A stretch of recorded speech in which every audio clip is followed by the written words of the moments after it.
takuchiona manje kuti mukomana anonzi akaenda Hichilema achizotora mukombe. Vanhu vazhinji vanga vasiri familiar to him, vanhu vazhinji vanga vasikanyasi kumuziva, but paakazongwa involved mune politics yenyika yeZimbabwe, aiwa achiadvocate for change, achirwira macitizens emuZimbabwe kuti aiwa nyika yeZimbabwe inofanira kuti ibudirirewo, inoda kuti we are one people, tiri vanhu vemuAfrica, vemuSouthern Africa, so we must be developed, we must grow at the same rate. Panapa pane mashoko atoona anouya achicongratulatewa. Sambira mashoko anobuda ichoko panapa nobva subscribe like or turn on the bell icon.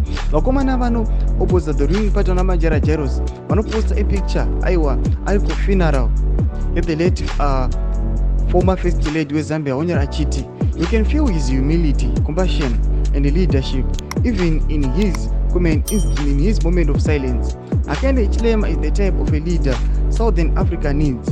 He's not afraid to stand alone. He knows the people of Southern Africa in general and Zambians in particular are behind him. Tomashukanacho governor twins aiwa unyango akanyarara nezotoona kuti aiwa munhu akanyara uyu is a good leader. Ari kuda change mu Southern Africa including nyika yake anotungamira yeZambia.